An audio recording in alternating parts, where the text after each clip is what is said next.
Audio Undang-Undang Nomor 12 Tahun 2022 tentang Tindak Pidana Kekerasan Seksual ini dipersembahkan oleh Hukum Expert. Undang-Undang Republik Indonesia Nomor 12 Tahun 2022 tentang Tindak Pidana Kekerasan Seksual. Dengan rahmat Tuhan Yang Maha Esa, Presiden Republik Indonesia menimbang bahwa setiap orang berhak mendapatkan perlindungan dari kekerasan dan berhak untuk bebas dari penyiksaan atau perlakuan yang merendahkan derajat martabat manusia sebagaimana dijamin dalam Undang-Undang Dasar Negara Republik Indonesia tahun 1945. Bahwa kekerasan seksual bertentangan dengan nilai ketuhanan dan kemanusiaan serta mengganggu keamanan dan ketentraman masyarakat. Bahwa peraturan perundang-undangan yang berkaitan dengan kekerasan seksual belum optimal dalam memberikan pencegahan, perlindungan, akses keadilan, dan pemulihan, belum memenuhi kebutuhan hak korban tindak pidana kekerasan seksual, serta belum komprehensif dalam mengatur mengenai hukum acara. Bahwa berdasarkan pertimbangan sebagaimana dimaksud dalam huruf A, huruf B, dan huruf C, perlu membentuk undang-undang tentang tindak pidana kekerasan seksual. Mengingat Pasal 20, Pasal 21, dan Pasal 28G ayat 2 Undang-Undang Dasar Negara Republik Indonesia tahun 1945. Dengan persetujuan bersama Dewan Perwakilan Rakyat Republik Indonesia dan Presiden Republik Indonesia memutuskan menetapkan Undang-Undang tentang Tindak Kekerasan Seksual. Bab 1 tentang Ketentuan Umum. Pasal 1. Dalam undang-undang ini yang dimaksud dengan 1. Tindak pidana kekerasan seksual adalah segala perbuatan yang memenuhi unsur tindak pidana sebagaimana diatur dalam undang-undang ini dan perbuatan kekerasan seksual lainnya sebagaimana diatur dalam undang-undang sepanjang ditentukan dalam undang-undang ini. 2. Setiap orang adalah orang perseorangan atau korporasi. 3. Korporasi adalah kumpulan orang dan atau kekayaan yang terorganisasi, baik merupakan badan hukum maupun bukan badan hukum. 4. Korban adalah orang yang mengalami penderitaan fisik, mental, kerugian ekonomi, dan atau kerugian sosial yang diakibatkan tindak pidana kekerasan seksual. 5. Anak adalah seseorang yang belum berusia 18 tahun, termasuk anak yang masih dalam kandungan. 6. Saksi adalah orang yang dapat memberikan keterangan guna kepentingan penyidikan, penuntutan, dan peradilan tentang suatu perkara tindak pidana kekerasan seksual yang ia dengar sendiri, ia lihat sendiri, dan ia alami sendiri. Termasuk pula orang yang dapat memberikan keterangan yang berhubungan dengan suatu perkara tindak pidana kekerasan seksual meskipun tidak ia dengar sendiri, tidak ia lihat sendiri, dan tidak ia alami sendiri sepanjang keterangan orang itu berhubungan dengan tindak pidana kekerasan seksual. 7. Keluarga adalah orang yang mempunyai hubungan darah dalam garis lurus ke atas atau ke bawah dan garis menyamping sampai derajat ketiga. Orang yang mempunyai hubungan perkawinan, atau orang yang menjadi tanggungan saksi dan atau korban. 8. Penyandang disabilitas adalah setiap orang yang mengalami keterbatasan fisik, intelektual, mental, dan atau sensorik dalam jangka waktu lama yang dalam berinteraksi dengan lingkungan dapat mengalami hambatan dan kesulitan untuk berpartisipasi secara penuh dan efektif dengan warga negara lainnya berdasarkan kesamaan hak. 9. Masyarakat adalah perseorangan, keluarga, kelompok organisasi sosial, dan atau organisasi kemasyarakatan, termasuk lembaga penyedia layanan berbasis masyarakat. 10. Lembaga Perlindungan Saksi dan Korban yang selanjutnya disingkat LPSK adalah lembaga yang bertugas dan berwenang untuk memberikan pelindungan dan hak-hak lain kepada saksi dan atau korban sebagaimana diatur dalam Undang-Undang tentang Perlindungan Saksi dan Korban. 11. Unit Pelaksana Teknis Daerah Perlindungan Perempuan dan Anak yang selanjutnya disingkat UPTD-PPA adalah unit pelaksana teknis operasional pada satuan kerja yang menyelenggarakan urusan pemerintahan di bidang pemberdayaan perempuan dan perlindungan anak, yang berfungsi sebagai penyelenggara pelayanan terpadu bagi perempuan dan anak yang mengalami kekerasan, diskriminasi, dan masalah lainnya. 12. Lembaga penyedia layanan berbasis masyarakat adalah lembaga masyarakat berbadan hukum yang memberikan pelayanan untuk korban, keluarga korban, dan atau saksi tindak pidana kekerasan seksual. 13. Pelayanan terpadu adalah penyelenggaraan layanan yang terintegrasi, multi-aspek, lintas fungsi dan sektor bagi korban, keluarga korban, dan atau saksi tindak pidana kekerasan seksual. 14. Pendamping adalah orang yang dipercaya dan memiliki kompetensi mendampingi korban dalam mengakses hak atas penanganan, pelindungan, dan pemulihan. 15. Pencegahan adalah segala tindakan atau usaha yang dilakukan untuk menghilangkan berbagai faktor yang menyebabkan terjadinya tindak pidana kekerasan seksual dan keberulangan tindak pidana kekerasan seksual. 16. Hak korban adalah hak atas penanganan, pelindungan, dan pemulihan yang didapatkan, digunakan, dan dinikmati oleh korban. 17. Penanganan adalah tindakan yang dilakukan untuk memberikan layanan pengaduan, layanan kesehatan, rehabilitasi sosial, penegakan hukum, layanan hukum, pemulangan, dan reintegrasi sosial. 18. Pelindungan adalah segala upaya pemenuhan hak dan pemberian bantuan untuk memberikan rasa aman kepada saksi dan atau korban yang wajib dilaksanakan oleh LPSK atau lembaga lainnya sesuai dengan ketentuan peraturan perundang-undangan. 19. Pemulihan adalah segala upaya untuk mengembalikan kondisi fisik, mental, spiritual, dan sosial korban. 20. Restitusi adalah pembayaran ganti kerugian yang dibebankan kepada pelaku atau pihak ketiga berdasarkan penetapan atau putusan pengadilan yang berkekuatan hukum tetap atas kerugian material dan atau imaterial yang diderita korban atau ahli warisnya. 21. Dana bantuan korban adalah dana kompensasi negara kepada korban tindak pidana kekerasan seksual.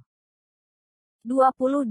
Rehabilitasi adalah upaya yang ditujukan terhadap korban dan pelaku untuk memulihkan dari gangguan terhadap kondisi fisik, mental, dan sosial agar dapat melaksanakan perannya kembali secara wajar, baik sebagai individu, anggota keluarga, maupun masyarakat.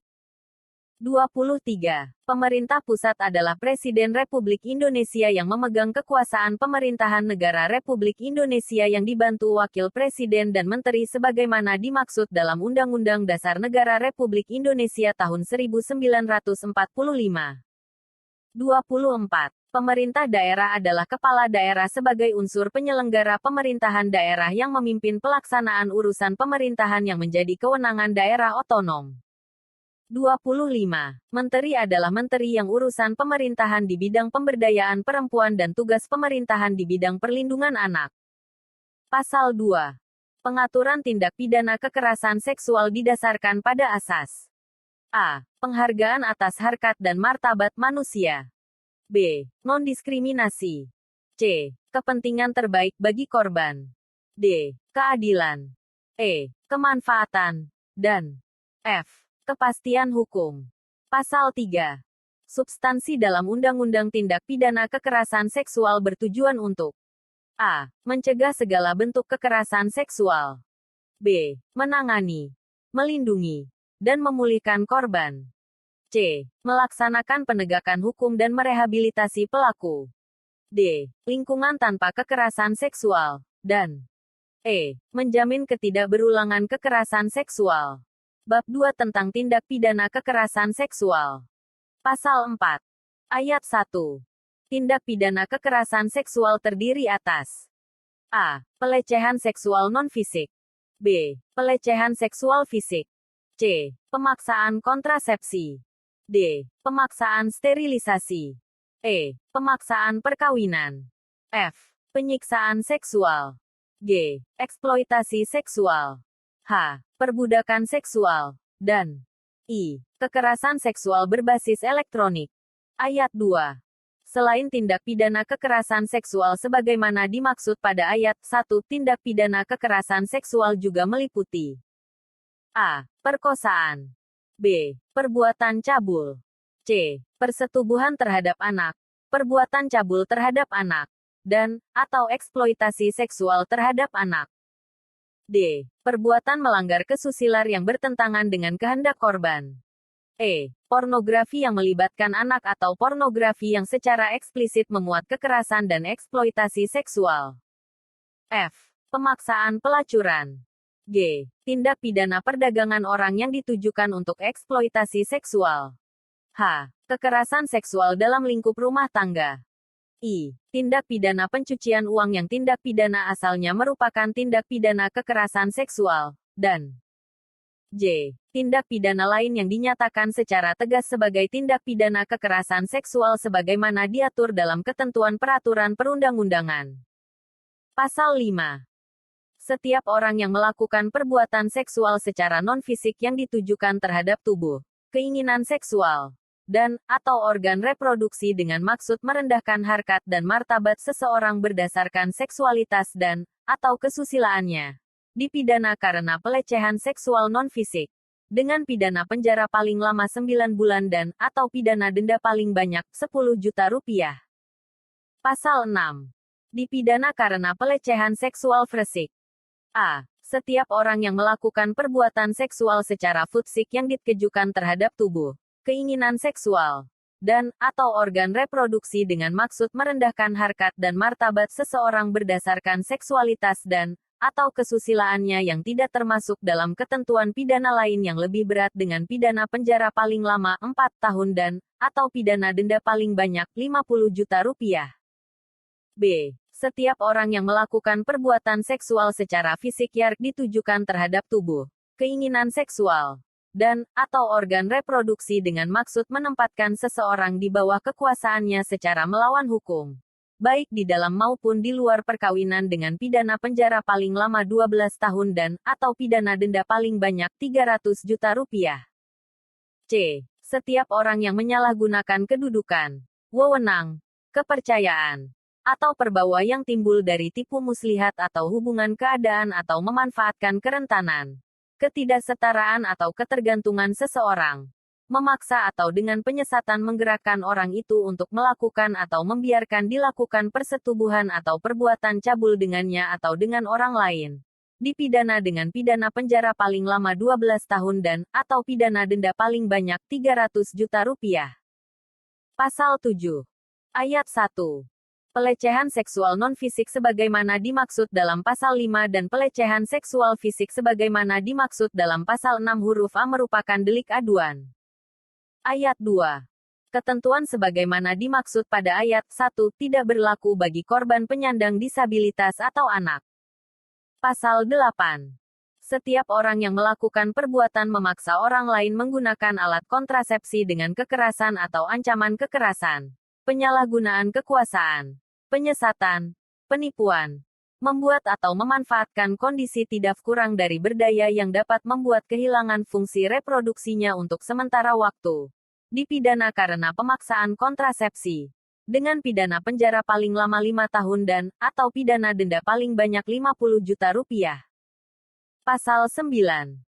Setiap orang yang melakukan perbuatan memaksa orang lain menggunakan alat kontrasepsi dengan kekerasan atau ancaman kekerasan, penyalahgunaan kekuasaan, penyesatan, penipuan, membuat atau memanfaatkan kondisi tidak berdaya yang dapat membuat kehilangan fungsi reproduksinya secara tetap, dipidana karena pemaksaan sterilisasi, dengan pidana penjara paling lama 9 tahun dan atau pidana denda paling banyak 200 juta rupiah. Pasal 10. Ayat 1. Setiap orang secara melawan hukum memaksa, menempatkan seseorang di bawah kekerlasaannya atau orang lain, atau kekuasaannya untuk melakukan atau membiarkan dilakukan perkawinan dengannya atau dengan orang lain, dipidana karena pemaksaan perkawinan, dengan pidana penjara paling lama 9 tahun dan atau pidana denda paling banyak 200 juta rupiah. Ayat 2. Termasuk pemaksaan perkawinan sebagaimana dimaksud pada ayat 1. A. Perkawinan anak. B. Pemaksaan perkawinan dengan mengatasnamakan praktik budaya, atau C. Pemaksaan perkawinan korban dengan pelaku perkosaan. Pasal 11. Setiap pejabat atau orang yang bertindak dalam kapasitas sebagai pejabat resmi, atau orang yang bertindak karena digerakkan atau sepengetahuan pejabat melakukan kekerasan seksual terhadap orang dengan tujuan A. Intimidasi untuk memperoleh informasi atau pengakuan dari orang tersebut atau pihak ketiga. B. Persekusi atau memberikan hukuman terhadap perbuatan yang telah dicurigai atau dilakukannya, dan atau C. Mempermalukan atau merendahkan martabat atas alasan diskriminasi dan atau seksual dalam segala bentuknya. Dipidana karena penyiksaan seksual dengan pidana penjara paling lama 12 tahun dan atau pidana denda paling banyak 300 juta rupiah. Pasal 12. Setiap orang dengan kekerasan atau ancaman kekerasan atau dengan menyalahgunakan kedudukan, wewenang, kepercayaan, perbawa yang timbul dari tipu muslihat atau hubungan keadaan, kerentanan, ketidaksetaraan, ketidakberdayaan, ketergantungan seseorang, penjeratan hutang atau memberi bayaran atau manfaat dengan maksud untuk mendapatkan keuntungan, atau memanfaatkan organ tubuh seksual atau organ tubuh lain dari orang itu yang ditujukan terhadap keinginan seksual dengannya atau dengan orang lain, dipidana karena eksploitasi seksual dengan pidana penjara paling lama 15 tahun dan atau pidana denda paling banyak 1 miliar rupiah. Pasal 13. Setiap orang secara melawan hukum menempatkan seseorang di bawah kekuasaannya atau orang lain dan menjadikannya tidak berdaya dengan maksud mengeksploitasinya secara seksual, dipidana karena perbudakan seksual dengan pidana penjara paling lama 15 tahun dan atau pidana denda paling banyak 1 miliar rupiah. Pasal 14. Ayat 1. Setiap orang yang tanpa hak A. Melakukan perekaman dan atau mengambil gambar atau tangkapan layar yang bermuatan seksual di luar kehendak atau tanpa persetujuan orang yang menjadi objek perekaman atau gambar atau tangkapan layar. B. Mentransmisikan informasi elektronik dan atau dokumen elektronik yang bermuatan seksual di luar kehendak penerima yang ditujukan terhadap keinginan seksual, dan atau C. Melakukan penguntitan dan atau pelacakan menggunakan sistem elektronik terhadap orang yang menjadi objek dalam informasi, dokumen elektronik untuk tujuan seksual. Dipidana karena melakukan kekerasan seksual berbasis elektronik. Dengan pidana penjara paling lama 4 tahun dan atau denda paling banyak 200 juta rupiah. Ayat 2. Dalam hal perbuatan sebagaimana dimaksud pada ayat 1, dilakukan dengan maksud A. Untuk melakukan pemerasan atau pengancaman, memaksa, atau B. Menyesatkan dan atau memperdaya seseorang supaya melakukan, membiarkan dilakukan, atau tidak melakukan sesuatu. Dipidana dengan pidana penjara paling lama 6 tahun dan atau denda paling banyak 300 juta rupiah. Ayat 3. Kekerasan seksual berbasis elektronik sebagaimana dimaksud pada ayat 1, merupakan delik aduan, kecuali korban adalah anak atau penyandang disabilitas. Ayat 4. Dalam hal perbuatan sebagaimana dimaksud pada ayat 1, huruf A dan huruf B dilakukan demi kepentingan umum atau untuk pembelaan atas dirinya sendiri dari tindak pidana kekerasan seksual, tidak dapat dipidana. Ayat 5.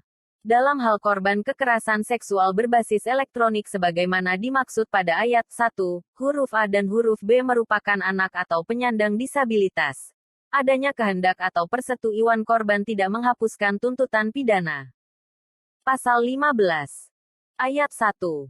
Pidana sebagaimana dimaksud dalam pasal 5, pasal 6, dan pasal 8 sampai dengan pasal 14 ditambah 1/3, jika A. Dilakukan dalam lingkup keluarga. B. Dilakukan oleh tenaga kesehatan, tenaga medis, pendidik, tenaga kependidikan, atau tenaga profesional lain yang mendapatkan mandat untuk melakukan penanganan, pelindungan, dan pemulihan. C. Dilakukan oleh pegawai, pengurus, atau petugas terhadap orang yang dipercayakan atau diserahkan padanya untuk dijaga. D. Dilakukan oleh pejabat publik, pemberi kerja, atasan, atau pengurus terhadap orang yang dipekerjakan atau bekerja dengannya. E. Dilakukan lebih dari satu kali atau dilakukan terhadap lebih dari satu orang. F. Dilakukan oleh dua orang atau lebih dengan bersekutu. G. Dilakukan terhadap anak. H. Dilakukan terhadap penyandang disabilitas. I. Dilakukan terhadap perempuan hamil. J. Dilakukan terhadap seseorang dalam keadaan pingsan atau tidak berdaya. K. Dilakukan terhadap seseorang dalam keadaan darurat, keadaan bahaya, situasi konflik, bencana, atau perang. L. Dilakukan dengan menggunakan sarana elektronik. M. Korban mengalami luka berat, berdampak psikologis berat, atau penyakit menular. N. Mengakibatkan terhentinya dan atau rusaknya fungsi reproduksi, dan atau O. Mengakibatkan korban meninggal dunia. Ayat 2. Ketentuan mengenai penambahan 1/3 sebagaimana dimaksud pada ayat 1 huruf I tidak berlaku bagi pasal 14. Pasal 16. Ayat 1. Selain pidana penjara, pidana denda, atau pidana lainnya menurut ketentuan undang-undang, hakim wajib menetapkan besarnya restitusi terhadap tindak pidana kekerasan seksual yang diancam dengan pidana penjara 4 tahun atau lebih. Ayat 2. Terhadap ketentuan sebagaimana dimaksud pada ayat 1, hakim dapat menjatuhkan pidana tambahan berupa A. Pencabutan hak asuh anak atau pencabutan pengampuan. B. Pengumuman identitas pelaku. Dan, atau C. Perampasan keuntungan dan atau harta kekayaan yang diperoleh dari tindak pidana kekerasan seksual. Ayat 3. Ketentuan mengenai penjatuhan pidana tambahan sebagaimana dimaksud pada ayat 2 tidak berlaku bagi pidana mati dan pidana penjara seumur hidup. Ayat 4. Pidana tambahan sebagaimana dimaksud pada ayat 21 dicantumkan dalam amar putusan pengadilan. Pasal 17. Ayat 1. Selain dijatuhi pidana, pelaku tindak pidana kekerasan seksual dapat dikenakan tindakan berupa rehabilitasi. Ayat 2. Rehabilitasi sebagaimana dimaksud pada ayat L, meliputi A. Rehabilitasi medis, dan B. Rehabilitasi sosial. Ayat 3. Pelaksanaan rehabilitasi sebagaimana dimaksud pada ayat 2, dilakukan di bawah koordinasi jaksa dan pengawasan secara berkala oleh menteri yang menyelenggarakan urusan pemerintahan di bidang sosial dan menteri yang menyelenggarakan urusan pemerintahan di bidang kesehatan. Pasal 18. Ayat 1. Korporasi yang melakukan tindak pidana kekerasan seksual sebagaimana diatur dalam undang-undang ini, dipidana dengan pidana denda paling sedikit 5 miliar rupiah, dan paling banyak 15 miliar rupiah. Ayat 2. Dalam hal tindak pidana kekerasan seksual dilakukan oleh korporasi, pidana dapat dijatuhkan kepada pengurus, pemberi perintah, pemegang kendali, pemilik manfaat korporasi, dan atau korporasi. Ayat 3. Selain pidana denda, hakim juga menetapkan besarnya restitusi pelaku korporasi. Ayat 4. Terhadap korporasi dapat juga dijatuhi pidana tambahan berupa A. Perampasan keuntungan dan atau harta kekayaan yang diperoleh dari tindak pidana kekerasan seksual. B. Pencabutan izin tertentu. C. Pengumuman putusan pengadilan.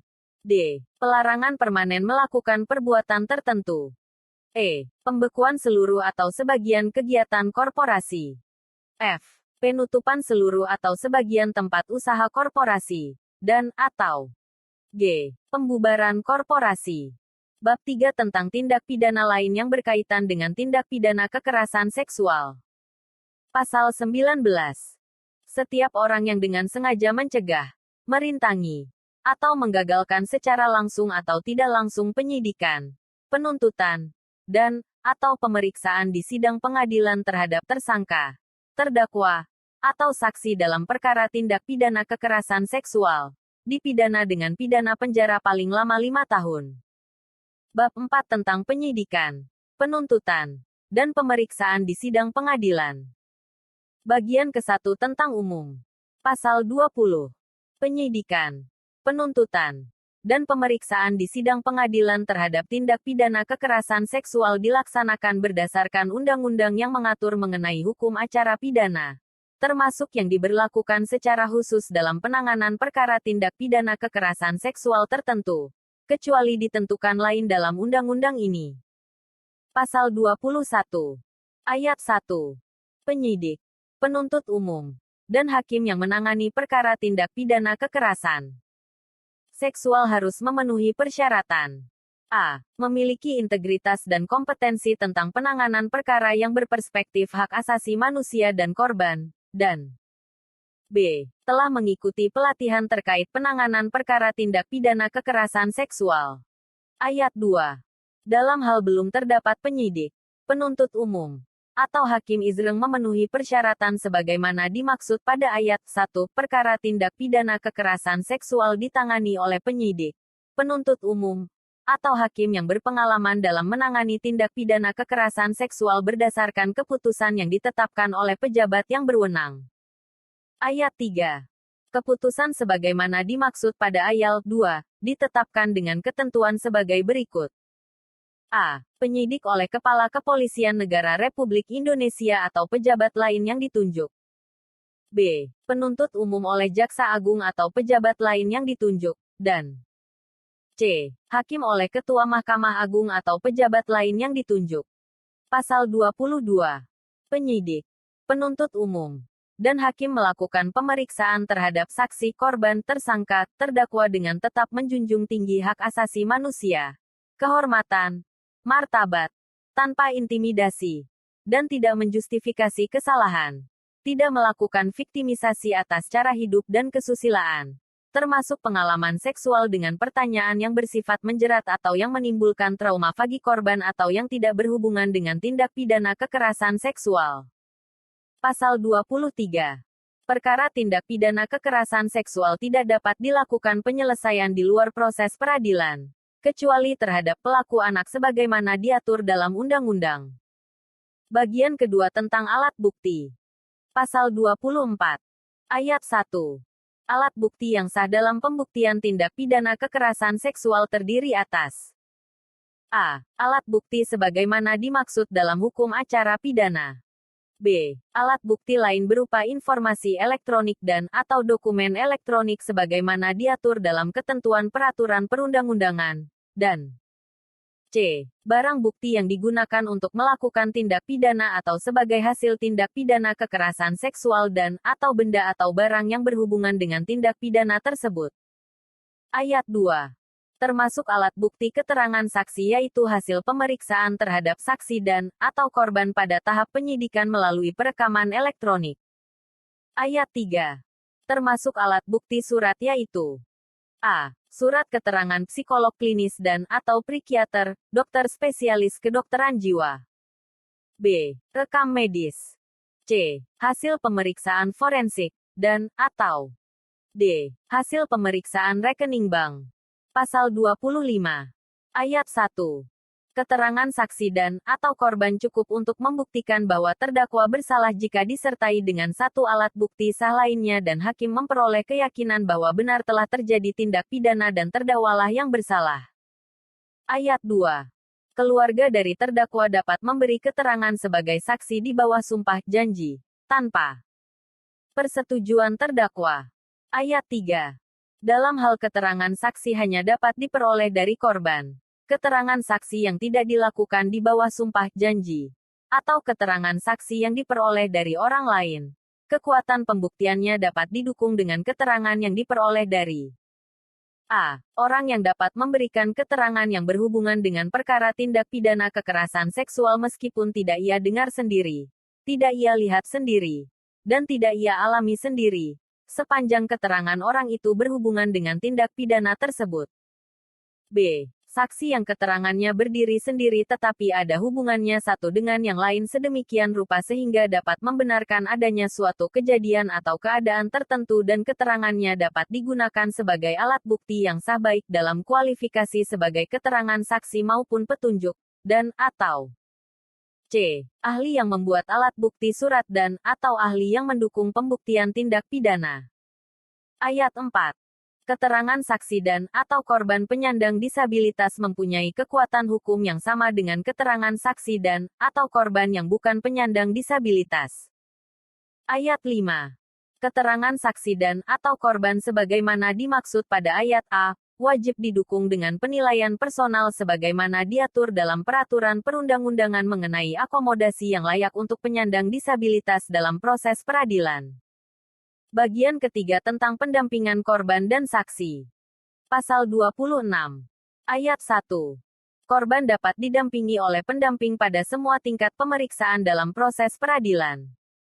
Ayat 2. Pendamping korban meliputi A. Petugas LPSK. B. Petugas UPTD PPA. C. Tenaga kesehatan. D. Psikolog. E. Pekerja sosial. F. Tenaga kesejahteraan sosial. G. Psikiater. H. Pendamping hukum. Meliputi advokat dan paralegal. I. Petugas lembaga penyedia layanan berbasis masyarakat. Dan J. Pendamping lain. Ayat 3. Pendamping korban harus memenuhi syarat. A. Memiliki kompetensi tentang penanganan korban yang berperspektif hak asasi manusia dan sensitivitas gender. Dan B. Telah mengikuti pelatihan penanganan perkara tindak pidana kekerasan seksual. Ayat 4. Pendamping diutamakan berjenis kelamin sama dengan korban. Pasal 27. Ayat 1. Saksi dan/atau korban penyandang disabilitas dapat didampingi oleh orang tua, wali yang telah ditetapkan oleh pengadilan, dan/atau pendamping. Ayat 2. Ketentuan sebagaimana dimaksud pada ayat 1 tidak berlaku dalam hal orang tua dan/atau wali korban atau saksi berstatus sebagai tersangka atau terdakwa dalam perkara yang sedang diperiksa. Pasal 28. Pendamping berhak mendapatkan pelindungan hukum selama mendampingi korban dan saksi di setiap tingkat pemeriksaan. Pasal 29.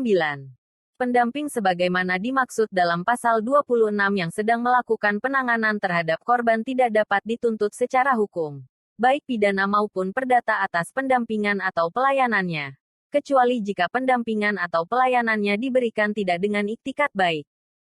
Bagian keempat tentang restitusi. Pasal 30. Ayat 1. Korban tindak pidana kekerasan seksual berhak mendapatkan restitusi dan layanan pemulihan. Ayat 2. Restitusi sebagaimana dimaksud pada ayat 1, berupa A. Ganti kerugian atas kehilangan kekayaan atau penghasilan. B. Ganti kerugian yang ditimbulkan akibat penderitaan yang berkaitan langsung sebagai akibat tindak pidana kekerasan seksual. C. Penggantian biaya perawatan medis dan/atau psikologis, dan/atau D. Ganti kerugian atas kerugian lain yang diderita korban sebagai akibat tindak pidana kekerasan seksual. Pasal 31. Ayat 1. Penyidik, penuntut umum, dan hakim wajib memberitahukan hak atas restitusi kepada korban dan LPSK. Ayat 2. Restitusi dapat dititipkan terlebih dahulu di kepaniteraan pengadilan negeri tempat perkara diperiksa. Ayat 3. Penyidik dapat melakukan penyitaan terhadap harta kekayaan pelaku tindak pidana kekerasan seksual sebagai jaminan restitusi dengan izin pengadilan negeri setempat. Ayat 4. Penyitaan sebagaimana dimaksud pada ayat 3, dilakukan dengan memperhatikan hak pihak ketiga yang beriktikat baik. Pasal 32. Restitusi sebagaimana dimaksud dalam pasal 31 ayat 2, dikembalikan kepada pelaku dalam hal A. Perkara tidak jadi dituntut karena tidak cukup bukti atau ternyata tidak merupakan tindak pidana, dan/atau B. Berdasarkan putusan pengadilan yang telah memperoleh kekuatan hukum tetap, terdakwa diputus bebas atau lepas dari segala tuntutan hukum. Pasal 33. Ayat 1. Restitusi diberikan dalam jangka waktu paling lambat 30 hari terhitung sejak salinan putusan atau penetapan pengadilan diterima. Ayat 2. Jaksa menyampaikan salinan putusan pengadilan yang memuat pemberian restitusi sebagaimana dimaksud pada ayat 1 kepada terpidana, korban, dan LPSK dalam jangka waktu 7 hari terhitung sejak salinan putusan pengadilan diterima. Ayat 3. Dalam hal pelaksanaan pemberian restitusi kepada pihak korban tidak dipenuhi sampai batas waktu sebagaimana dimaksud pada ayat 1, korban atau ahli warisnya memberitahukan hal tersebut kepada pengadilan. Ayat 4.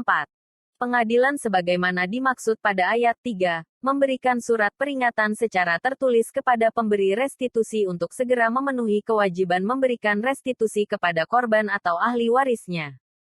Ayat 5. Hakim dalam putusan memerintahkan jaksa untuk melelang sita jaminan restitusi sepanjang tidak dilakukan pembayaran restitusi dalam jangka waktu 30 hari setelah putusan pengadilan yang telah memperoleh kekuatan hukum tetap. Ayat 6. Dalam hal restitusi yang dititipkan sebagaimana dimaksud dalam pasal 31 ayat 2, dan harta kekayaan terpidana yang dilelang sebagaimana dimaksud pada ayat 5, melebihi jumlah restitusi yang diputuskan atau ditetapkan pengadilan. Jaksa mengembalikan kelebihannya kepada terpidana. Ayat 7. Jika harta kekayaan terpidana yang disita sebagaimana dimaksud pada ayat 5 tidak mencukupi biaya restitusi, terpidana dikenai pidana penjara pengganti tidak melebihi ancaman pidana pokoknya. Ayat 8. Dalam hal terpidana sebagaimana dimaksud pada ayat 7 merupakan korporasi, dilakukan penutupan sebagian tempat usaha dan/atau kegiatan usaha korporasi paling lama 1 tahun. Ayat 9. Pelaksanaan pidana pengganti sebagaimana dimaksud pada ayat 7 dan ayat 8 dilakukan dengan memperhitungkan restitusi yang telah dibayar secara proporsional. Pasal 34. Jaksa membuat berita acara pelaksanaan restitusi dan disampaikan kepada A. Korban dan keluarga korban, B. Penyidik, dan C. Pengadilan. Pasal 35. Ayat 1. Dalam hal harta kekayaan terpidana yang disita tidak mencukupi biaya restitusi sebagaimana dimaksud dalam pasal 33 ayat 71, negara memberikan kompensasi sejumlah restitusi yang kurang bayar kepada korban sesuai dengan putusan pengadilan. Ayat 2. Kompensasi sebagaimana dimaksud pada ayat 1, dibayarkan melalui dana bantuan korban. Ayat 3. Dana bantuan korban sebagaimana dimaksud pada ayat 21 dapat diperoleh dari filantropi, masyarakat, individu, tanggung jawab sosial dan lingkungan perusahaan, dan sumber lain yang sah dan tidak mengikat serta anggaran negara sesuai dengan ketentuan peraturan perundang-undangan. Ayat 4.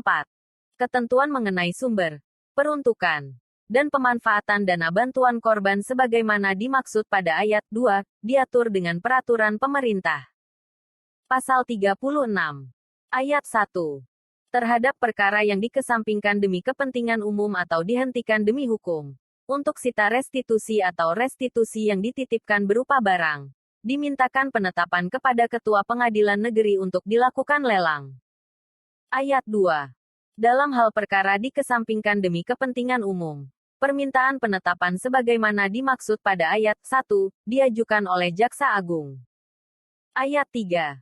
Dalam hal perkara dihentikan demi hukum pada tahap penyidikan, permintaan penetapan sebagaimana dimaksud pada ayat 1, diajukan oleh penyidik melalui penuntut umum. Ayat 4. Dalam hal perkara dihentikan demi hukum pada tahap penuntutan, permintaan penetapan sebagaimana dimaksud pada ayat 1, diajukan oleh penuntut umum. Ayat 5. Pelaksanaan lelang sebagaimana dimaksud pada ayat 1, dilakukan oleh pejabat sesuai dengan tahapan pemeriksaan perkara. Ayat 6.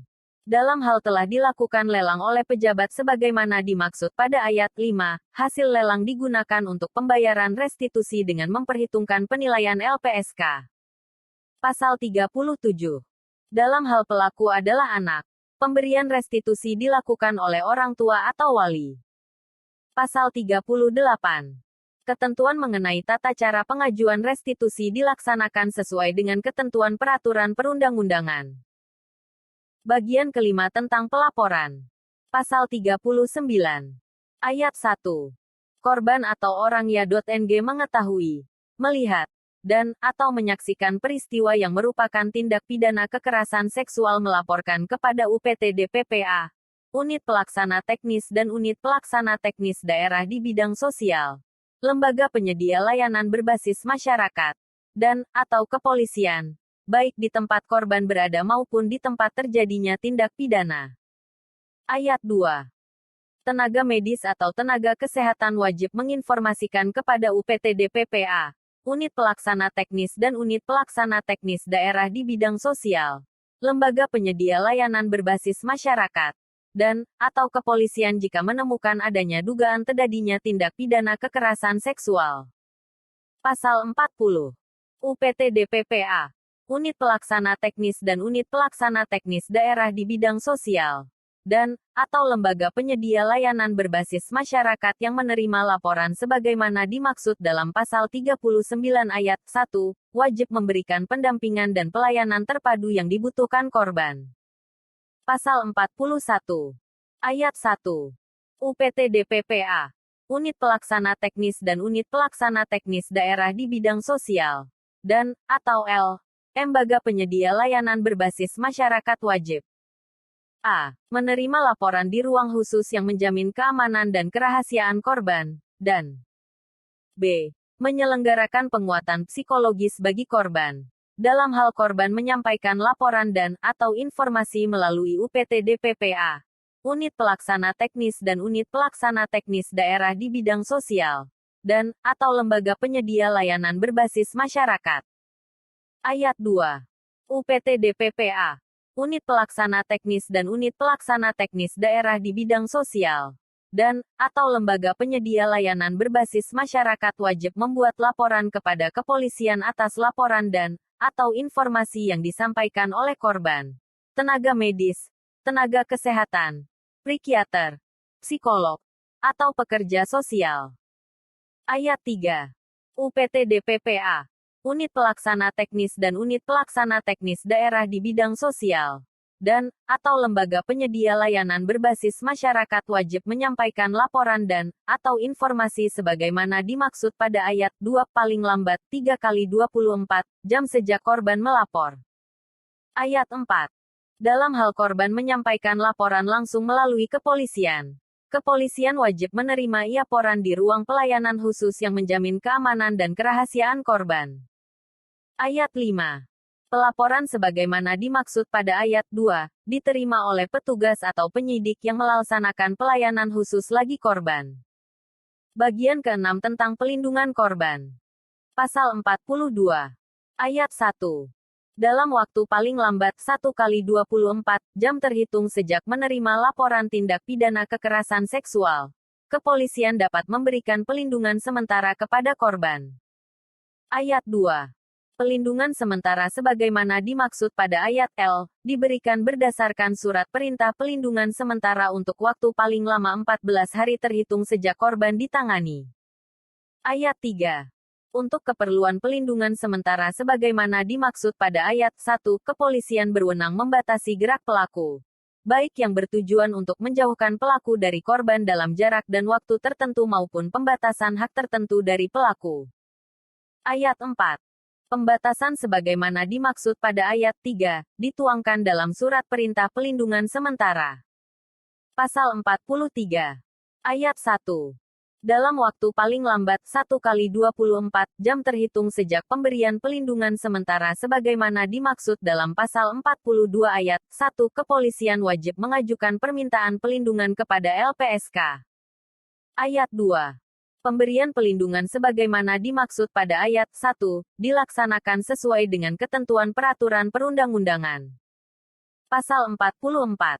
Dalam hal pemberian pelindungan sementara dan pelindungan sebagaimana dimaksud dalam Pasal 42 ayat 1, dan Pasal 43 ayat 1, kepolisian dan LPSK dapat bekerja sama dengan UPT-DPPA. Pasal 45. Ayat 1.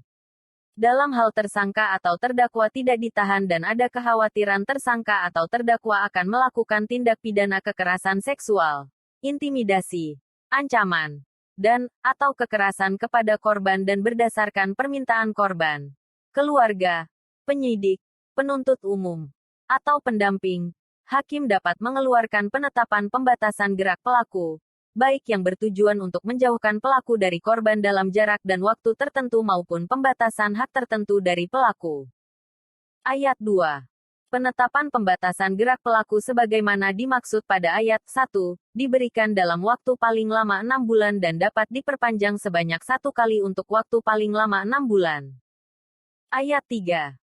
Permohonan perpanjangan penetapan pembatasan gerak pelaku sebagaimana dimaksud pada ayat 2, diajukan dalam waktu paling lambat 7 hari sebelum masa berlaku pembatasan berakhir. Ayat 4. Pembatasan gerak pelaku sebagaimana dimaksud pada ayat 2, dilakukan oleh kepolisian. Ayat 5. Dalam hal terdapat pelanggaran penetapan pembatasan gerak pelaku terhadap tersangka atau terdakwa dilakukan penahanan sesuai dengan ketentuan perundang-undangan. Pasal 46. Ayat 1. Pemerintah pusat berwenang melakukan penghapusan dan/atau pemutusan akses informasi elektronik dan/atau dokumen elektronik yang bermuatan tindak pidana kekerasan seksual. Ayat 2. Ketentuan lebih lanjut mengenai penghapusan dan/atau pemutusan akses informasi elektronik dan/atau dokumen elektronik yang bermuatan tindak pidana kekerasan seksual sebagaimana dimaksud pada ayat 1, diatur dengan peraturan pemerintah. Pasal 47. Demi kepentingan umum, jaksa dapat mengajukan permintaan kepada Ketua Pengadilan Negeri untuk memerintahkan kementerian yang menyelenggarakan urusan pemerintahan di bidang komunikasi dan informatika menghapus informasi elektronik dan/atau dokumen elektronik yang bermuatan tindak pidana kekerasan seksual. Bagian ke-7 tentang pemeriksaan saksi. Pasal 48. Ayat 1. Dalam hal saksi dan/atau korban karena alasan kesehatan, keamanan, keselamatan, dan/atau alasan lainnya yang sah tidak dapat hadir untuk diperiksa di persidangan. Pemeriksaan dapat dilakukan dengan cara a. Pembacaan berita acara pemeriksaan yang telah diberikan di bawah sumpah, janji. b. Pemeriksaan melalui perekaman elektronik, dan/atau c. Pemeriksaan langsung jarak jauh dengan alat komunikasi audiovisual. Ayat 2. Keterangan saksi dan/atau korban sebagaimana dimaksud pada ayat 1, memiliki nilai yang sama dengan keterangan saksi yang diberikan di sidang pengadilan. Pasal 49. Ayat 1. Penyidik dapat melakukan pemeriksaan saksi dan/atau korban melalui perekaman elektronik dengan dihadiri penuntut umum, baik secara langsung maupun melalui sarana elektronik dari jarak jauh. Ayat 2. Perekaman elektronik sebagaimana dimaksud pada ayat 1, dilakukan atas penetapan Ketua Pengadilan Negeri. Ayat 3. Ketua Pengadilan Negeri mengeluarkan penetapan sebagaimana dimaksud pada ayat 2, dalam waktu paling lambat 3 hari terhitung sejak menerima permohonan penetapan dari penyidik. Ayat 4.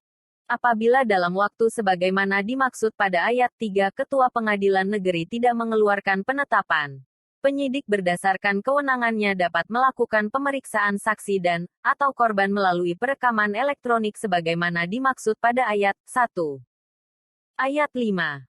Penetapan sebagaimana dimaksud pada ayat 2, diberikan dengan mempertimbangkan a. Kondisi kesehatan, keamanan, keselamatan saksi dan/atau korban, dan/atau alasan lainnya yang sah didukung dengan surat keterangan yang dikeluarkan oleh pejabat yang berwenang atau pihak yang berkompeten. b. Keputusan LPSK yang memberi pelindungan terhadap saksi dan/atau korban. c. Jumlah saksi dan/atau korban, dan/atau d. Tempat kediaman atau tempat tinggal saksi dan/atau korban. Ayat 6.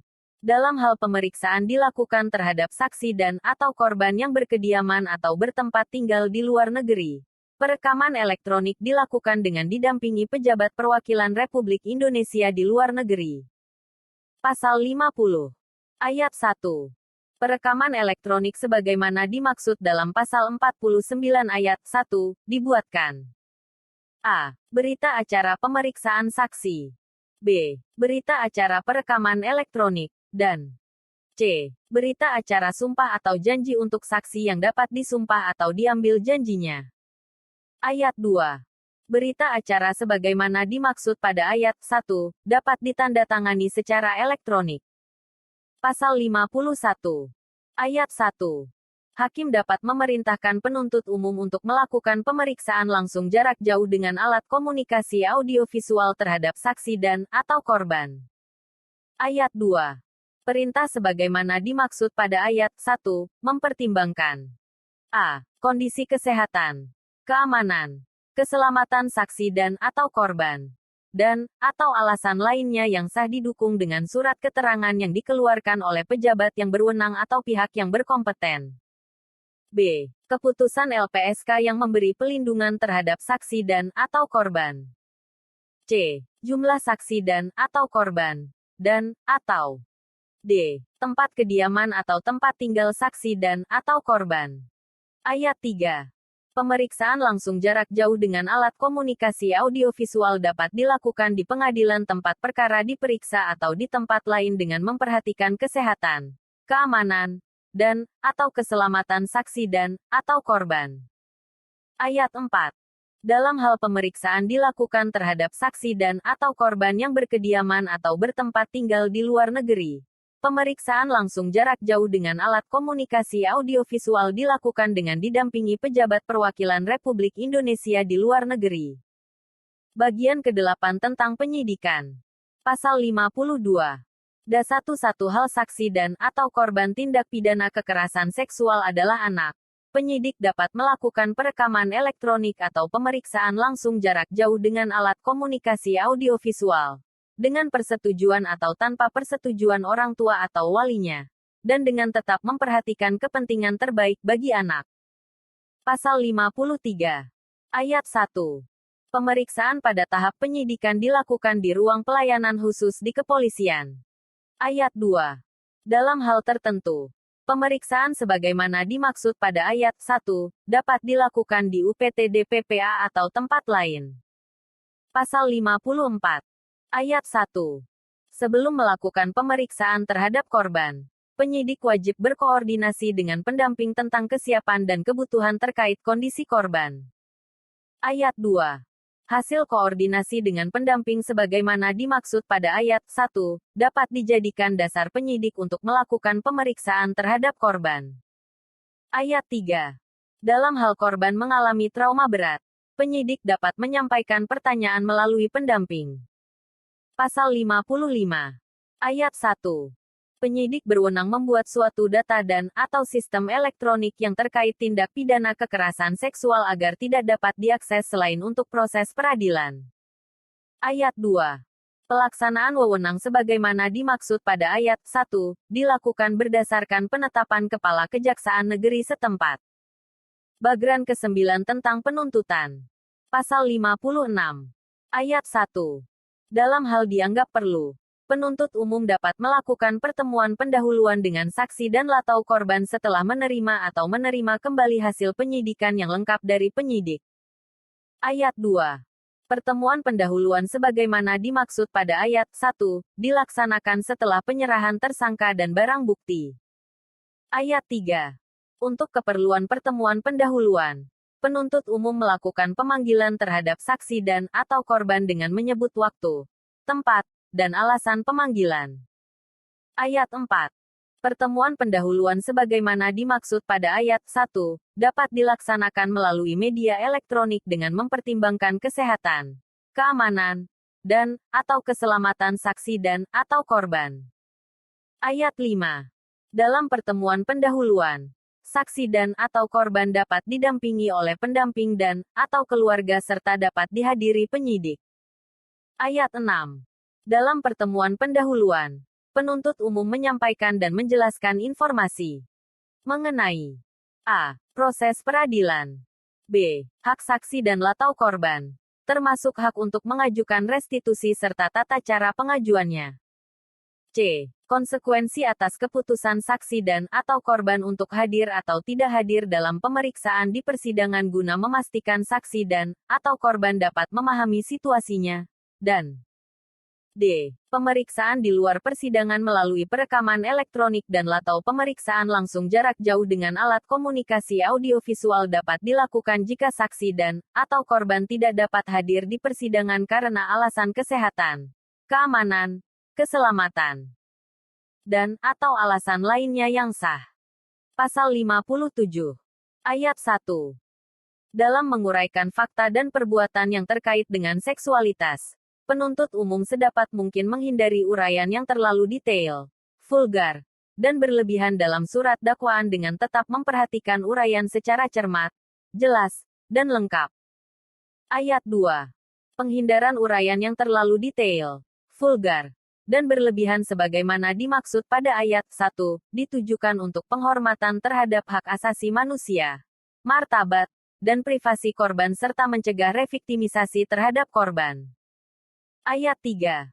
Penguraian fakta dan perbuatan yang terlalu detail, vulgar, dan berlebihan sebagaimana dimaksud pada ayat 1, dapat dilakukan sepanjang diperlukan untuk mendukung pembuktian unsur pasal dan, atau tindak pidana, termasuk pertanggungjawaban pidananya serta kesalahan pelaku. Ayat 4. Dalam perkara tindak pidana terhadap korban yang dieksploitasi dan mengalami kekerasan seksual melalui media elektronik atau yang terkait dengan seksualitas, penuntut umum menghindari pencantuman atau penyalin rekatan gambar, ilustrasi, dan/atau foto korban atau yang memuat data korban atau yang menunjukkan organ reproduksi, aktivitas, dan/atau objek seksual dalam surat dakwaan. Ayat 5. Penghindaran pencantuman atau penyalin rekatan sebagaimana dimaksud pada ayat 4 bertujuan sebagai upaya pelindungan dan jaminan keamanan serta penghormatan peradilan terhadap martabat dan privasi korban. Bagian ke-10 tentang pemeriksaan di sidang pengadilan. Pasal 58. Pemeriksaan perkara tindak pidana kekerasan seksual dilakukan dalam sidang tertutup. Pasal 59. Ayat 1. Majelis Hakim membacakan putusan perkara tindak pidana kekerasan seksual dalam sidang yang terbuka untuk umum. Ayat 2. Dalam membacakan putusan sebagaimana dimaksud pada ayat 1, Majelis Hakim wajib merahasiakan identitas saksi dan/atau korban. Ayat 3.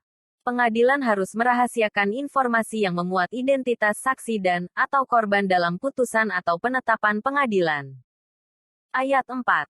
Pengadilan di setiap tingkatan wajib memberikan salinan putusan kepada terdakwa, advokat, penyidik, dan penuntut umum dalam jangka waktu paling lambat 14 hari kerja terhitung sejak putusan diucapkan. Ayat 5. Petikan putusan wajib diberikan kepada terdakwa, advokat, dan penuntut umum dalam waktu 1 hari kerja setelah putusan diucapkan. Pasal 60. Ayat 1. Pemeriksaan terhadap saksi dan/atau korban dilakukan dengan tetap menjunjung tinggi hak asasi manusia, kehormatan, dan martabatnya, tanpa intimidasi, tidak menjustifikasi kesalahan, cara hidup, dan kesusilaan, termasuk pengalaman seksual saksi dan/atau korban dengan pertanyaan yang bersifat menjerat atau yang tidak berhubungan dengan tindak pidana kekerasan seksual sebagai alasan yang meringankan terdakwa. Ayat 2. Hakim dan penuntut umum dalam melakukan pemeriksaan terhadap korban menggali dan mempertimbangkan keadaan khusus yang melatar belakangi tindak pidana kekerasan seksual dan/atau dampak terhadap korban. Ayat 3. Pertanyaan dan/atau pernyataan yang bersifat merendahkan, menyalahkan, mengintimidasi, serta menggunakan pengalaman dan/atau latar belakang seksualitas tidak boleh diajukan, baik kepada saksi, korban, maupun terdakwa. Pasal 61. Pengadilan mengupayakan penyediaan fasilitas dan pelindungan yang dibutuhkan agar saksi atau korban dapat memberikan kesaksian. Pasal 62. Majelis Hakim dapat memerintahkan lembaga yang memberikan pendampingan untuk mengganti pendamping korban atas permintaan korban, keluarga korban, atau wali korban. Pasal 63. Majelis Hakim wajib mempertimbangkan pemulihan korban dalam putusan sebagaimana diatur dalam undang-undang. Bagian ke-11 tentang pelaksanaan putusan. Pasal 64. Ayat 1.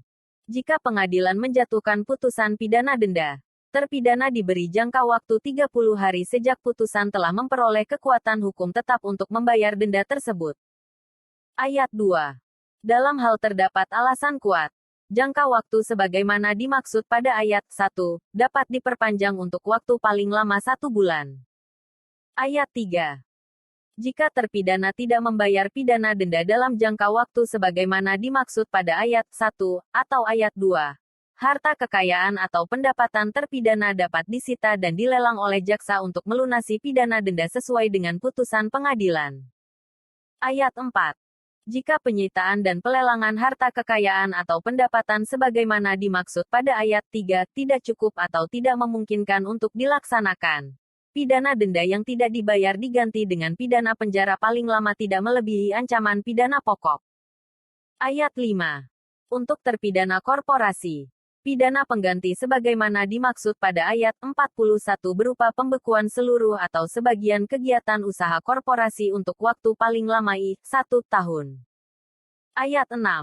Lama pidana pengganti sebagaimana dimaksud pada ayat 41 dan ayat 5, dicantumkan dalam amar putusan pengadilan.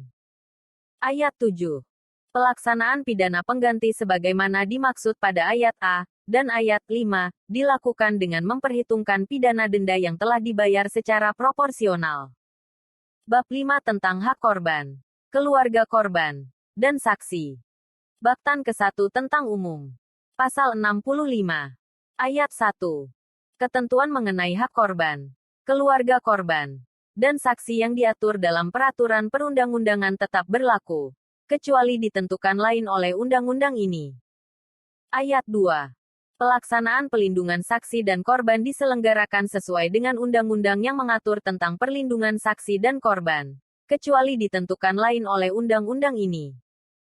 Bagian kedua tentang hak korban. Pasal 66. Ayat 1. Korban berhak atas penanganan, pelindungan, dan pemulihan sejak terjadinya tindak pidana kekerasan seksual. Ayat 2. Korban penyandang disabilitas berhak mendapat aksesibilitas dan akomodasi yang layak guna pemenuhan haknya sesuai dengan ketentuan peraturan perundang-undangan, kecuali ditentukan lain dalam undang-undang ini. Ayat 3. Ketentuan lebih lanjut mengenai tata cara penanganan, pelindungan, dan pemulihan sebagaimana dimaksud pada ayat 1, diatur dengan peraturan pemerintah. Pasal 67. Ayat 1. Hak korban meliputi A. Hak atas penanganan, B. Hak atas pelindungan, dan C. Hak atas pemulihan. Ayat 2. Pemenuhan hak korban merupakan kewajiban negara dan dilaksanakan sesuai dengan kondisi dan kebutuhan korban. Pasal 68. Hak korban atas penanganan sebagaimana dimaksud dalam pasal 67 ayat 1, huruf A meliputi A. Hak atas informasi terhadap seluruh proses dan hasil penanganan, pelindungan, dan pemulihan. B. Hak mendapatkan dokumen hasil penanganan.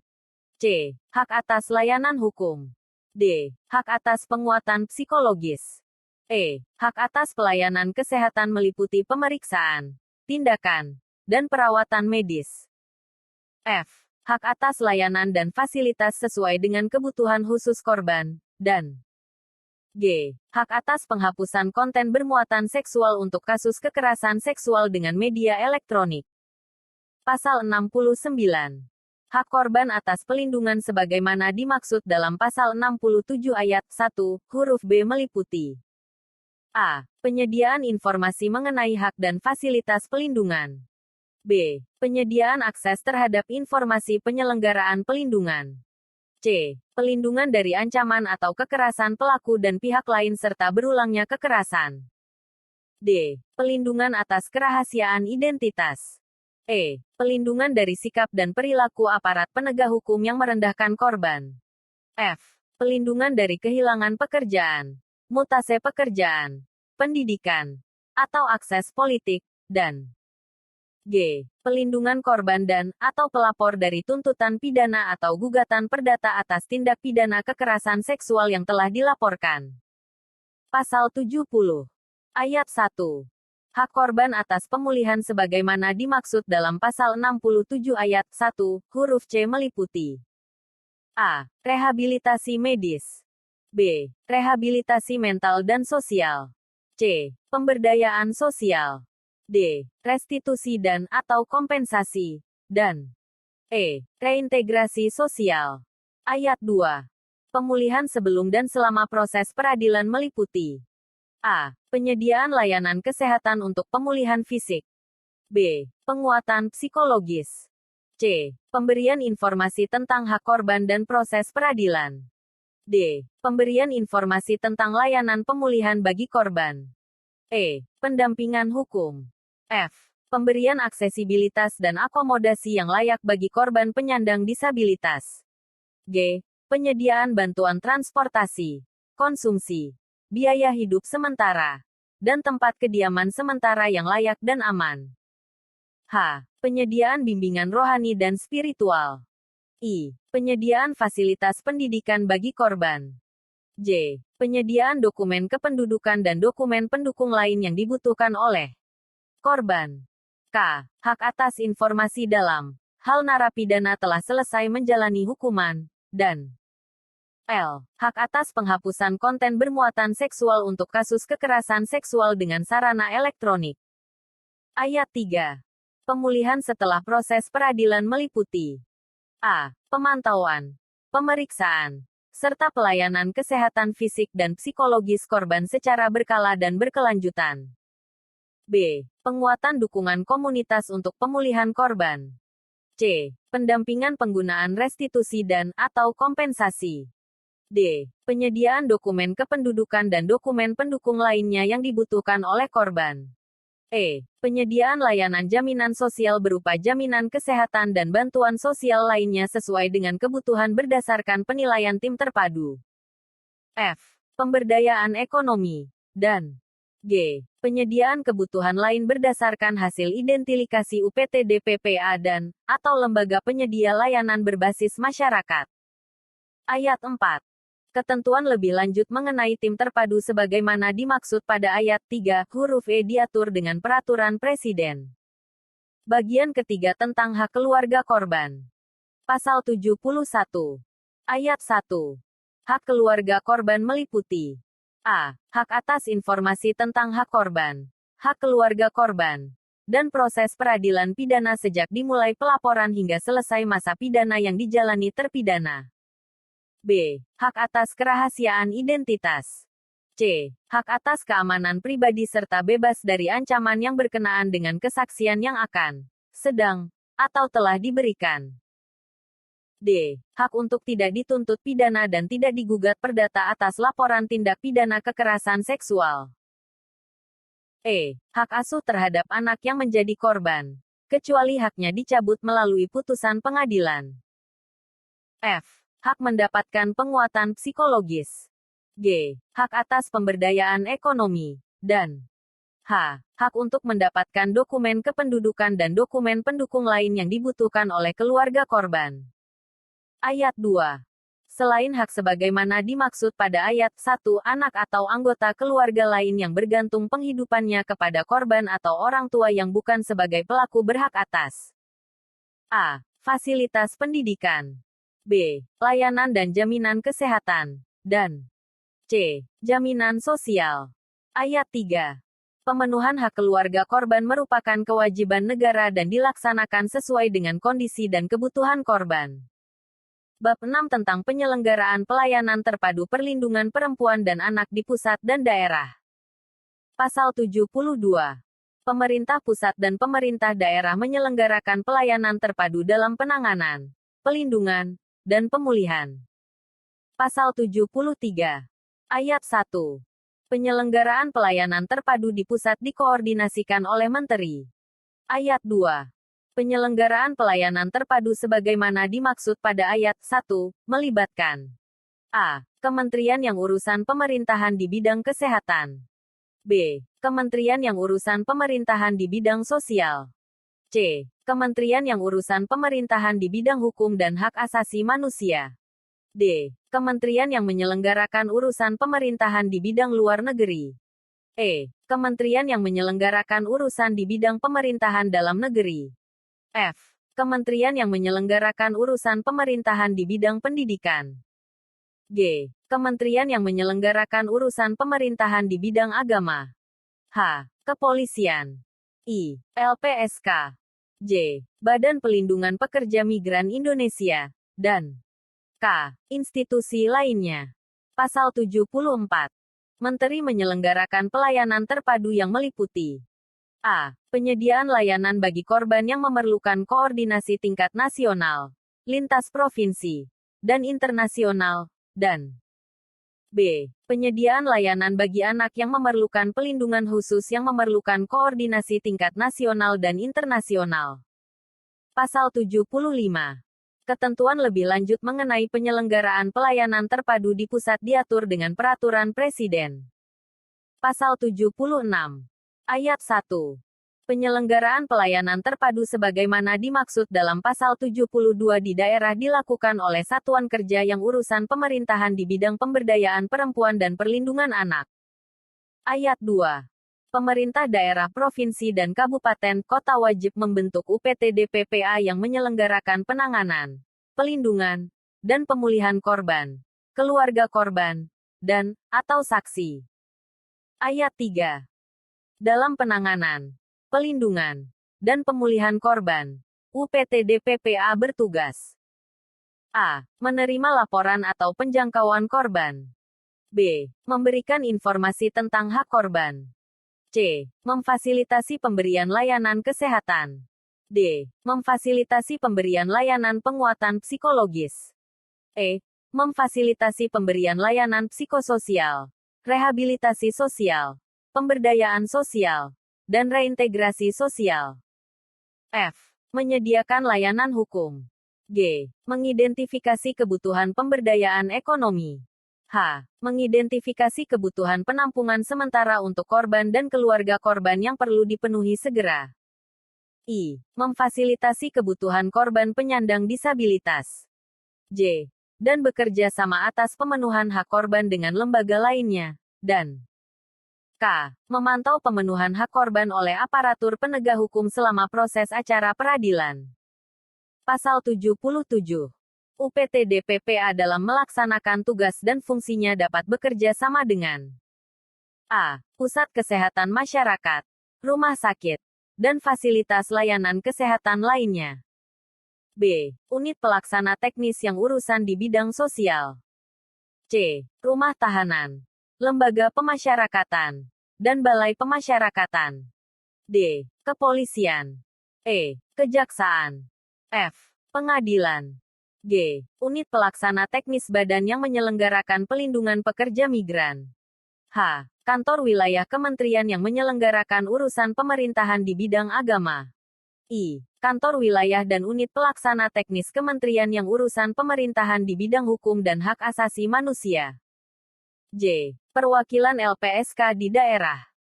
K. Lembaga penyelenggaraan kesejahteraan sosial. 1. Lembaga penyedia layanan berbasis masyarakat, dan M. Institusi lainnya. Pasal 78. Ketentuan lebih lanjut mengenai UPTD-PPA diatur dengan Peraturan Presiden. Bab 7 tentang pencegahan, koordinasi, dan pemantauan. Pasal 79. Ayat 1. Pemerintah pusat dan pemerintah daerah wajib menyelenggarakan pencegahan tindak pidana kekerasan seksual secara cepat, terpadu, dan terintegrasi. Ayat 2. Penyelenggaraan pencegahan tindak pidana kekerasan seksual sebagaimana dimaksud pada ayat 1, dilakukan melalui bidang A. Pendidikan. B. Sarana dan prasarana publik. C. Pemerintahan dan tata kelola kelembagaan. D. Ekonomi dan ketenagakerjaan. E. Kesejahteraan sosial. F. Budaya. G. Teknologi informatika. H. Keagamaan. Dan I. Keluarga. Ayat 3. Penyelenggaraan pencegahan tindak pidana kekerasan seksual dilakukan dengan memperhatikan A. Situasi konflik. B. Bencana. C. Letak geografis wilayah. Dan D. Situasi khusus lainnya. Ayat 4. Pencegahan tindak pidana kekerasan seksual dilakukan pada A. Panti sosial.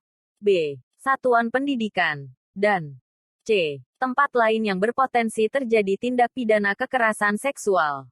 Pasal 80. Ketentuan lebih lanjut mengenai penyelenggaraan pencegahan tindak pidana kekerasan seksual diatur dengan peraturan pemerintah. Pasal 81. Ayat 1. Pemerintah pusat dan pemerintah daerah wajib menyelenggarakan pendidikan dan pelatihan bagi aparat penegak hukum, tenaga layanan pemerintah, dan tenaga layanan pada lembaga penyedia layanan berbasis masyarakat. Ayat 2. Pendidikan dan pelatihan dilakukan untuk meningkatkan pemahaman terkait dengan pencegahan dan penanganan tindak pidana kekerasan seksual. Ayat 3. Pelaksanaan pendidikan dan pelatihan sebagaimana dimaksud pada ayat 1, dikoordinasikan oleh menteri dan bekerja sama dengan menteri yang menyelenggarakan urusan pemerintahan di bidang hukum dan hak asasi manusia. Ayat 4. Ketentuan lebih lanjut mengenai penyelenggaraan pendidikan dan pelatihan diatur dengan peraturan Presiden. Pasal 82. Pemerintah pusat dan pemerintah daerah wajib melakukan koordinasi secara berkala dan berkelanjutan untuk mengefektifkan pencegahan dan penanganan korban. Pasal 83. Ayat 1. Dalam rangka efektivitas pencegahan dan penanganan korban tindak pidana kekerasan seksual, Menteri melakukan koordinasi dan pemantauan secara lintas sektor dengan kementerian, lembaga terkait. Ayat 2. Gubernur dan Bupati, Wali Kota melakukan koordinasi dan pemantauan pencegahan dan penanganan korban di daerah. Ayat 3. Koordinasi sebagaimana dimaksud pada ayat 1 dan ayat 2 dilakukan melalui perencanaan, pelayanan, evaluasi, dan pelaporan. Ayat 4. Pemantauan sebagaimana dimaksud pada ayat 1 dilaksanakan oleh Menteri, Komisi yang menangani kekerasan terhadap perempuan, hak asasi manusia, perlindungan anak, dan disabilitas serta dilaksanakan oleh masyarakat. Ayat 5. Ketentuan lebih lanjut mengenai koordinasi dan pemantauan sebagaimana dimaksud pada ayat 1 diatur dengan peraturan pemerintah. Pasal 84. Ayat 1. Dalam rangka pencegahan dan koordinasi terhadap tindak pidana kekerasan seksual, disusun kebijakan nasional tentang pemberantasan tindak pidana kekerasan seksual. Ayat 2. Ketentuan lebih lanjut mengenai kebijakan nasional tentang pemberantasan tindak pidana kekerasan seksual sebagaimana dimaksud pada ayat 1 diatur dengan peraturan Presiden. Bab 8 tentang partisipasi masyarakat dan keluarga. Bagian ke-1 tentang partisipasi masyarakat. Pasal 85. Ayat 1. Masyarakat dapat berpartisipasi dalam pencegahan, pendampingan, pemulihan, dan pemantauan terhadap tindak pidana kekerasan seksual. Ayat 2. Partisipasi masyarakat dalam pencegahan sebagaimana dimaksud pada ayat 1 diwujudkan dengan a. Membudayakan literasi tentang tindak pidana kekerasan seksual kepada semua lapisan usia masyarakat untuk mencegah terjadinya tindak pidana kekerasan seksual dan tidak menjadi korban atau pelaku.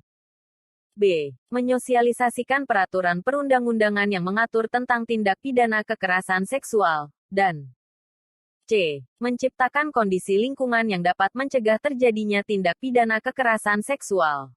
Ayat 3. Partisipasi masyarakat dalam pemulihan korban sebagaimana dimaksud pada ayat 1 diwujudkan dengan a. Memberikan informasi adanya kejadian tindak pidana kekerasan seksual kepada aparat penegak hukum, lembaga pemerintah, dan lembaga non-pemerintah. B. Memantau penyelenggaraan pencegahan dan pemulihan korban. C. Memberikan dukungan untuk penyelenggaraan pemulihan korban. D. Memberikan pertolongan darurat kepada korban. E. Membantu pengajuan pelindungan dan penetapan. F. Berperan aktif dalam penyelenggaraan pemulihan korban. Bagian kedua tentang partisipasi keluarga. Pasal 86. Partisipasi keluarga dalam pencegahan tindak pidana kekerasan seksual diwujudkan dengan a. Menguatkan edukasi dalam keluarga, baik aspek moral, etika, agama, maupun budaya. B. Membangun komunikasi yang berkualitas antar anggota keluarga. C. Membangun ikatan emosional antar anggota keluarga. D. Menguatkan peran ayah, ibu, dan seluruh anggota keluarga sehingga terbangun karakter pelindung. E. Menjaga dan mencegah anggota keluarga dari pengaruh pornografi dan akses terhadap informasi yang mengandung unsur pornografi. Dan F. Menjaga anggota keluarga dari pengaruh negatif lingkungan dan pergaulan bebas. Bab 9 tentang pendanaan. Pasal 87. Ayat 1. Pendanaan pelaksanaan undang-undang ini bersumber dari a. Anggaran pendapatan dan belanja negara. B. Anggaran pendapatan dan belanja daerah. Dan C. Sumber lain yang sah dan tidak mengikat sesuai dengan ketentuan peraturan perundang-undangan. Ayat 2. Pendanaan sebagaimana dimaksud pada ayat 1 termasuk digunakan untuk visum dan layanan kesehatan yang diperlukan korban. Bab 10 tentang kerjasama internasional.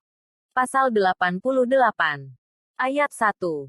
Untuk mengefektifkan penyelenggaraan pencegahan dan penanganan tindak pidana kekerasan seksual, pemerintah dapat melaksanakan kerjasama internasional, baik yang bersifat bilateral, regional, maupun multilateral. Ayat 2. Kerjasama sebagaimana dimaksud pada ayat 1, dilaksanakan sesuai dengan ketentuan peraturan perundang-undangan. Bab 11 tentang ketentuan peralihan. Pasal 89. Pada saat undang-undang ini mulai berlaku, perkara tindak pidana kekerasan seksual yang masih dalam penyelesaian di tingkat penyidikan, penuntutan, atau pemeriksaan di sidang pengadilan tetap diperiksa berdasarkan undang-undang yang mengaturnya. Pasal 90. Ayat 1. UPT-DPPA yang telah terbentuk sebelum undang-undang ini diundangkan tetap menjalankan tugas dan fungsinya terkait dengan tindak pidana kekerasan seksual dan wajib menyesuaikan dengan undang-undang ini paling lambat 2 tahun terhitung sejak undang-undang ini diundangkan. Ayat 2. Dalam hal UPT-DPPA belum terbentuk, pembentukan UPT-DPPA dilakukan paling lambat 3 tahun terhitung sejak undang-undang ini diundangkan. Ayat 3. Dalam hal UPT-DPPA belum terbentuk sebagaimana dimaksud pada ayat 2, pelaksanaan pelayanan terpadu di daerah diselenggarakan oleh satuan kerja yang menyelenggarakan urusan pemerintahan di bidang pemberdayaan perempuan dan perlindungan anak. Bab 12 tentang ketentuan penutup. Pasal 91. Ayat 1. Peraturan pelaksanaan dari undang-undang ini harus telah ditetapkan paling lambat 2 tahun terhitung sejak undang-undang ini diundangkan. Ayat 2. Pemerintah pusat harus melaporkan pelaksanaan undang-undang ini kepada Dewan Perwakilan Rakyat Republik Indonesia melalui alat kelengkapan yang menangani urusan di bidang legislasi paling lambat 3 tahun terhitung sejak undang-undang ini diundangkan. Pasal 192.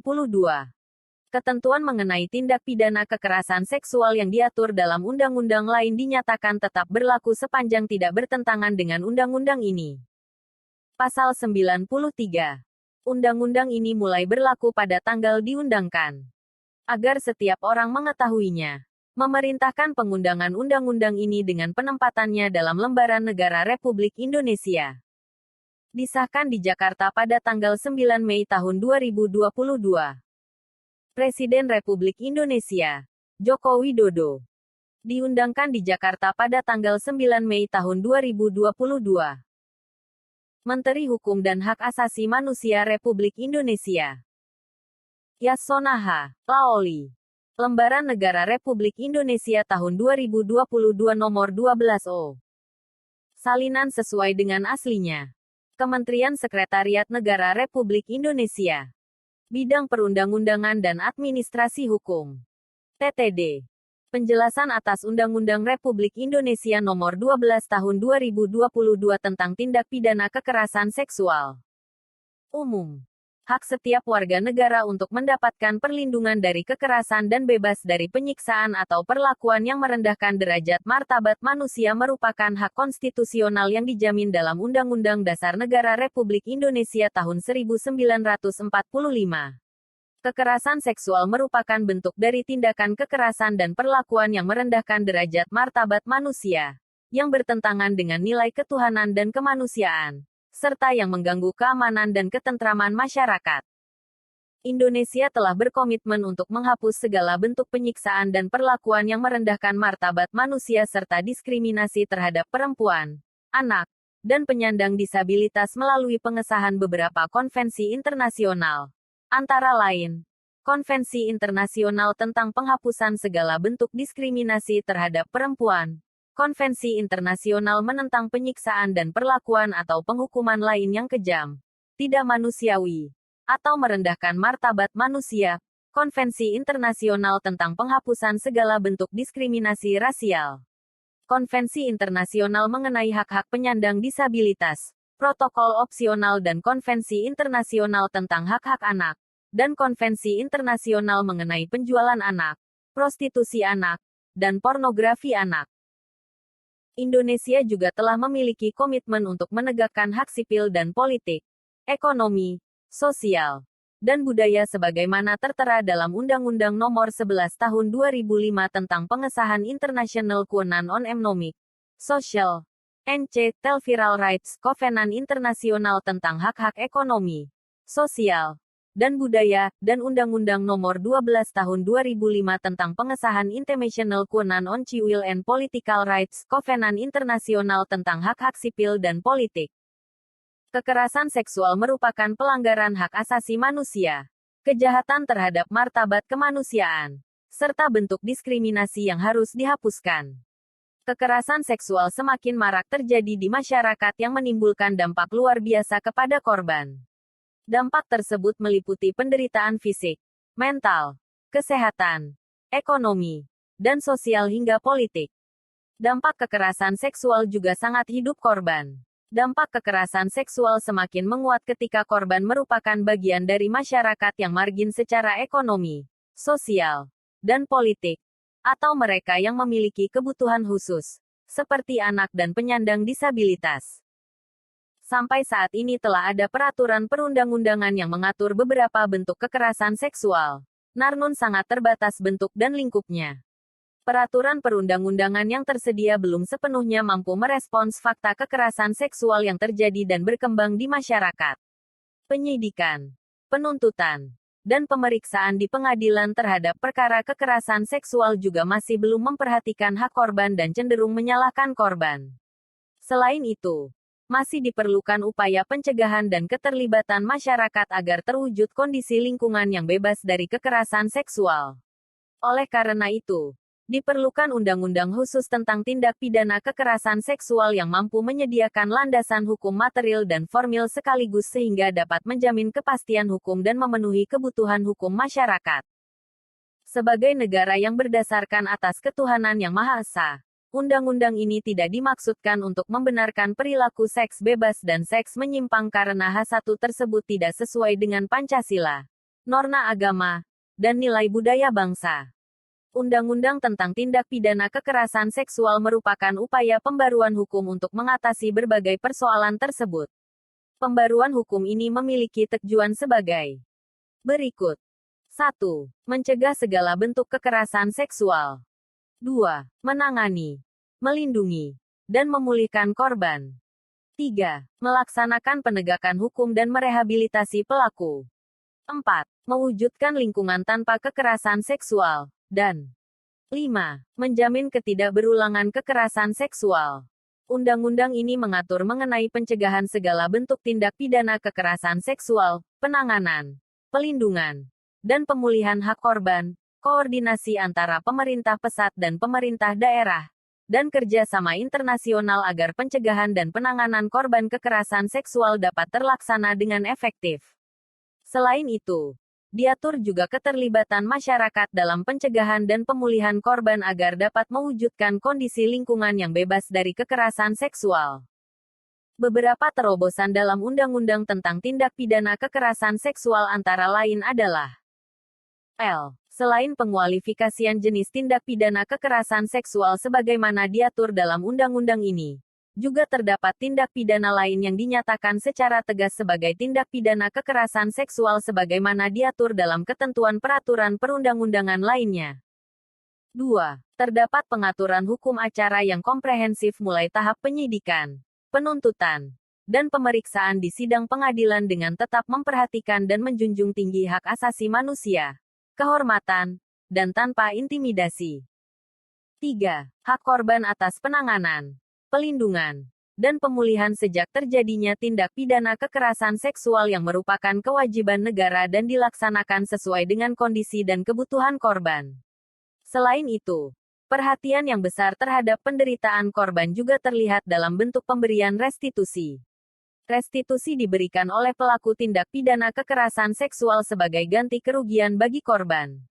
Jika harta kekayaan terpidana yang disita tidak mencukupi biaya restitusi, negara memberikan kompensasi kepada korban sesuai dengan putusan pengadilan, dan 4. Perkara tindak pidana kekerasan seksual tidak dapat dilakukan penyelesaian di luar proses peradilan, kecuali terhadap pelaku anak.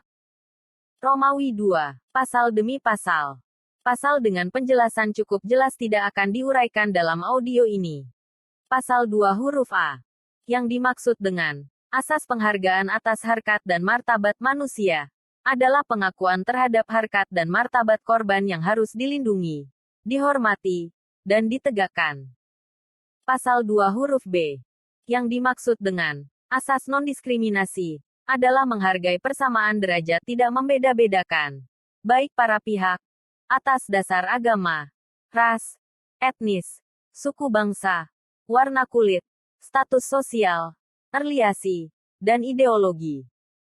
Pasal 2 huruf C. Yang dimaksud dengan asas kepentingan terbaik bagi korban adalah bahwa semua tindakan yang menyangkut korban yang dilakukan oleh lembaga eksekutif, lembaga legislatif, lembaga yudikatif, dan masyarakat harus menjadi pertimbangan utama. Pasal 2 huruf D.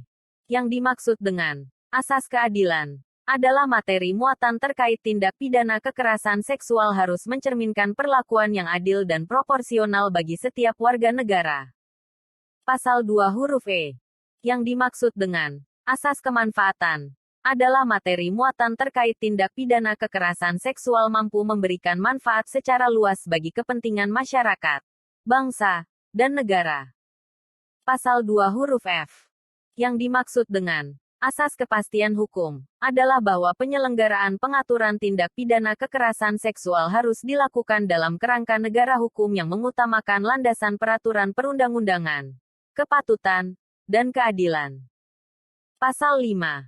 Yang dimaksud dengan perbuatan seksual secara non-fisik adalah pernyataan, gerak tubuh, atau aktivitas yang tidak patut dan mengarah kepada seksualitas dengan tujuan merendahkan atau mempermalukan. Pasal 15 ayat 1, huruf C. Penjagaan dilakukan antara lain pada satuan pendidikan, lembaga pemerintah, lembaga non-pemerintah, lembaga internasional yang berkedudukan di Indonesia, rumah sakit, panti sosial, atau balai loka rehabilitasi sosial. Pasal 17 ayat 2 huruf A. Yang dimaksud dengan rehabilitasi termasuk rehabilitasi psikiatrik. Pasal 24 ayat 3 huruf B. Yang dimaksud dengan orekam medis, antara lain A. Hasil laboratorium mikrobiologi, B. Urologi, C. Toksikologi, atau D. Deoksiribonukleik acid DNA. Pasal 25 ayat 5.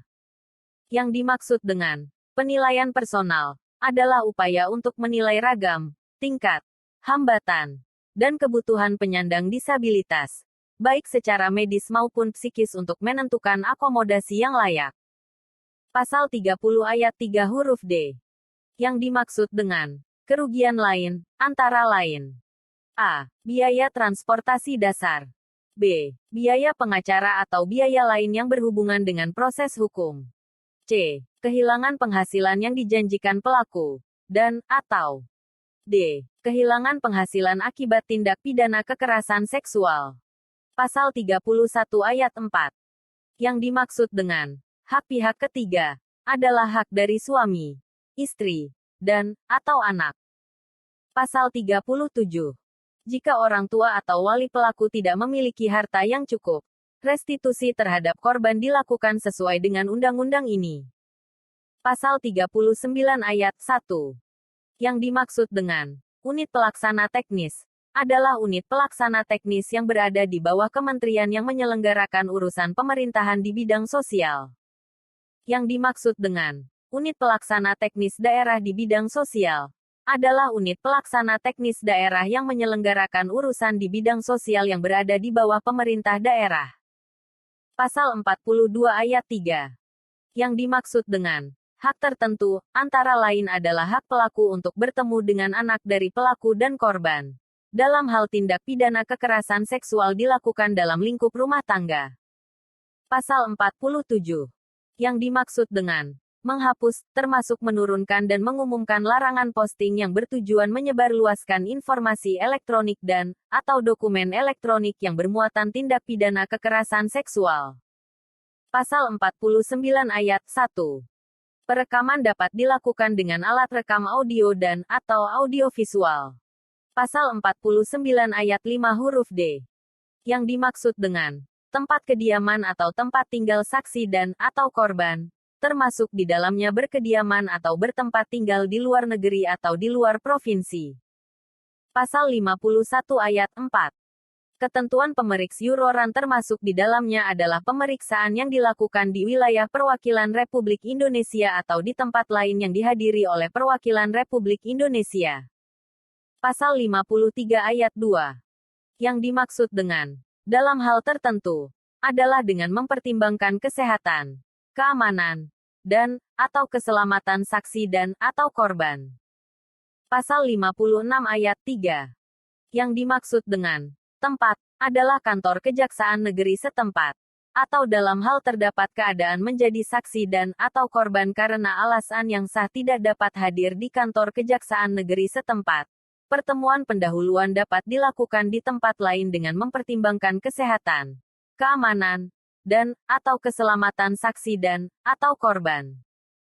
Pasal 61.